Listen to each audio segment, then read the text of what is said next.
Hello student, Chandauli पाठशाला में आपका स्वागत है। आज ज्योग्राफी का नया टॉपिक देखेंगे हम। इसके पहले हमने अक्षांश देख लिया है, देशांतर बाकी था। तो आज देशांतर से रिलेटेड सारा टॉपिक कंप्लीट करेंगे और आपका कंफ्यूजन भी।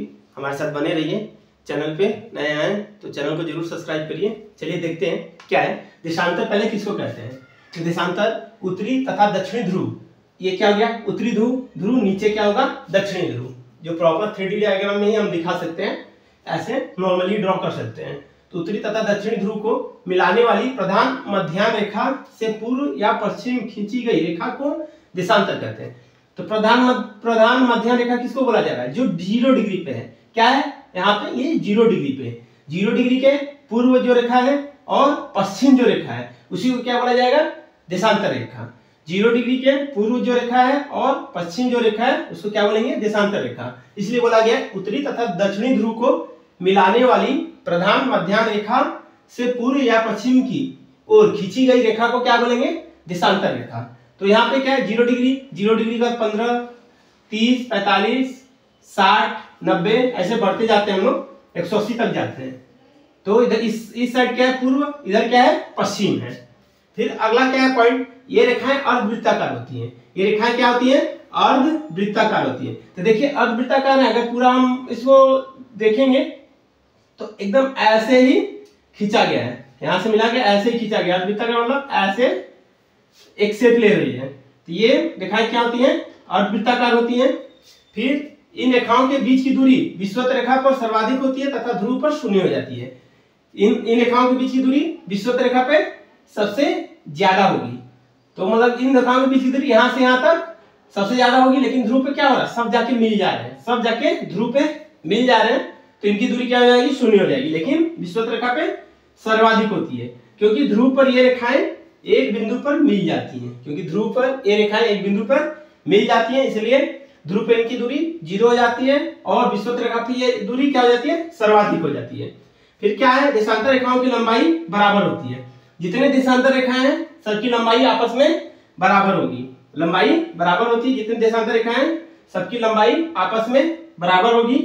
180 डिग्री पूर्वी तथा 180 डिग्री पश्चिमी देशांतर एक ही रेखा पर स्थित होते हैं। ये बहुत इंपॉर्टेंट है। 180 डिग्री पूर्वी तथा 180 डिग्री पश्चिमी देशांतर रेखाएं एक ही रेखा पर स्थित होंगे। तो इसको नोट करिए, स्क्रीनशॉट लीजिए, फिर हम आगे बढ़ते हैं।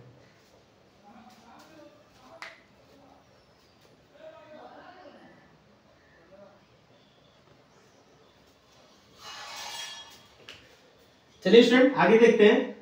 आगे क्या है? सभी देशों ने लंदन के ग्रीनविच वेधशाला से गुजरने वाली देशांतर रेखा के आधार पर गणना शुरू की और इसे प्रधान मध्याह्न रेखा कहते हैं। और यह 0 डिग्री देशांतर रेखा को प्रदर्शित करता है। जो ये हमारा 0 डिग्री देशांतर रेखा है, कौन सा? ये 0 डिग्री देशांतर रेखा जो सिगम सीधी है, इसको प्रधान मध्याह्न रेखा बोला गया है। यह लंदन के ग्रीनविच से गुजरती है। इसी को मानक माना गया है समय के लिए। किसके लिए? समय के लिए इसी को मानक माना गया है। तो वही बोला जा रहा है सभी देशों ने लंदन के ग्रीनविच वेधशाला से गुजरने वाली देशांतर रेखा के आधार पर गणना शुरू की। इसे प्रधान मध्याह्न रेखा कहते हैं और यह 0 डिग्री देशांतर रेखा को प्रदर्शित करता है। इसके बाईं ओर की जो रेखा है उसको पश्चिमी देशांतर रेखा कहते हैं। बाईं ओर मतलब इस तरफ, और दाईं ओर पूर्व की तरफ। इस तरफ क्या होगा?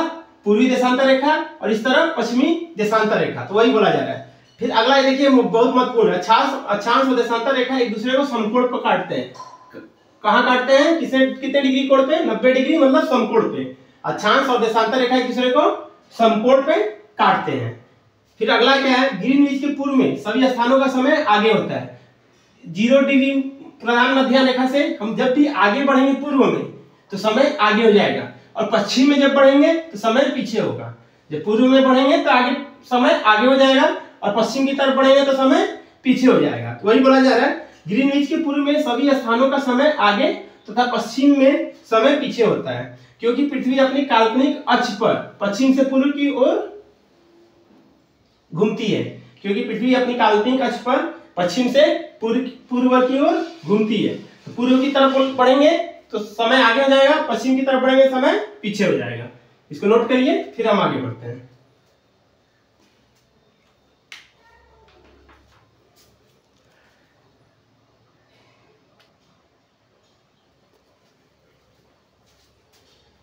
चलिए स्टूडेंट आगे देखते हैं। आगे क्या है, पृथ्वी 24 घंटे में 360 डिग्री अपने अक्ष पर घूम जाती है। कितने? 24 घंटे में 360 डिग्री, इसलिए 1 घंटा में 15 डिग्री घूमती है।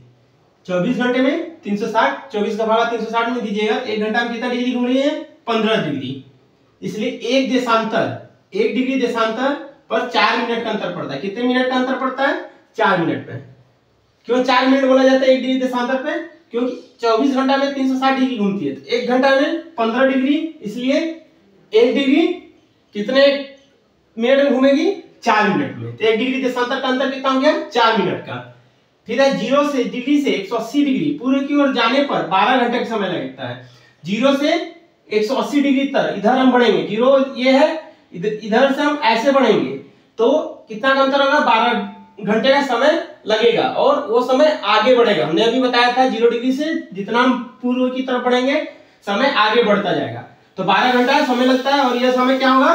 12 घंटे से आगे हो जाएगा। क्या हो जाएगा? 12 घंटे से आगे हो जाएगा। जैसे ही हम 0 डिग्री से पश्चिम की ओर बढ़ेंगे तो यह समय क्या होगा? पीछे की ओर बढ़ेगा, पीछे की ओर बढ़ेगा।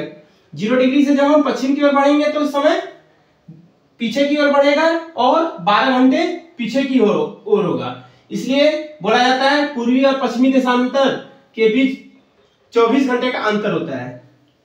पूर्वी और पश्चिमी देशांतर के बीच कितने? 24 घंटे का अंतर होता है। क्यों होता है? 0 डिग्री प्रधान मध्याह्न से हम पूर्व की ओर बढ़ेंगे तो 12 घंटे का आगे समय 12 घंटा आगे बढ़ जाएगा और 0 डिग्री से पश्चिम की ओर बढ़ेंगे तो समय 12 घंटा पीछे हो जाएगा। 12 घंटा पीछे और 12 घंटा आगे, दोनों के बीच का अंतर कितना हो गया? 24 घंटा। फिर हम देखते हैं स्थानीय मान किसको बोलते हैं। किसी स्थान पर सूर्य आकाश में सबसे अधिक ऊंचाई पर होता है। किसी स्थान पर जब सूर्य आकाश में सबसे अधिक ऊंचाई पर होगा तब इस समय को उस स्थान का स्थानीय मान कहेंगे। जब सूर्य उस स्थान के लिए सबसे अधिक ऊंचाई पर होगा तो उसी समय को उस स्थान का स्थानीय मान कहेंगे। मतलब स्थानीय मान किसी स्थान से संबंधित है और कब होगा? जब उस स्थान पे सूर्य सबसे अधिक ऊंचाई पर चमकेगा, उसी को उस स्थान का स्थानीय मान कहेंगे। यहां तक नोट डाउन करिए और स्क्रीनशॉट लीजिए, फिर आगे बढ़ते हैं।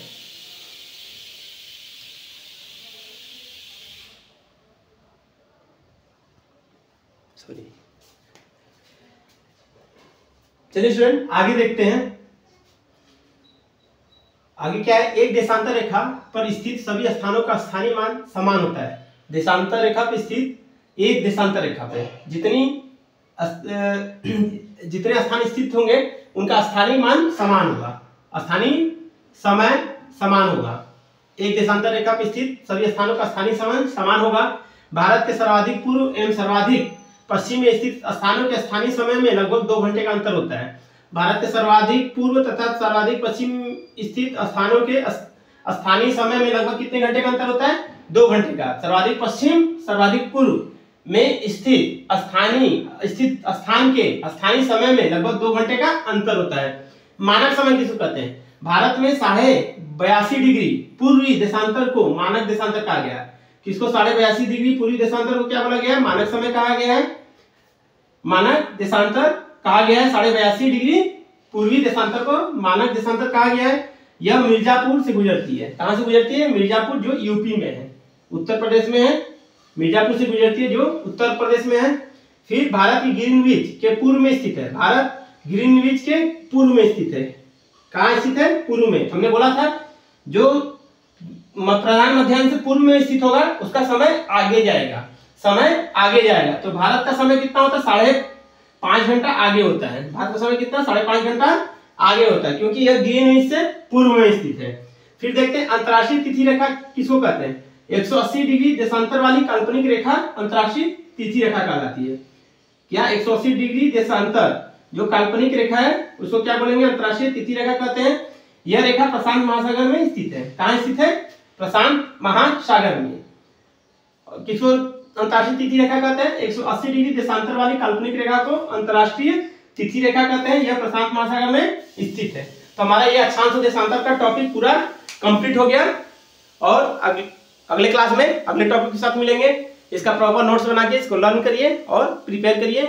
वीडियो अच्छा लगता है तो शेयर करिए, सब्सक्राइब करिए। चलिए नेक्स्ट क्लास में मिलते हैं। अभी के लिए इतना ही, धन्यवाद, जय हिंद।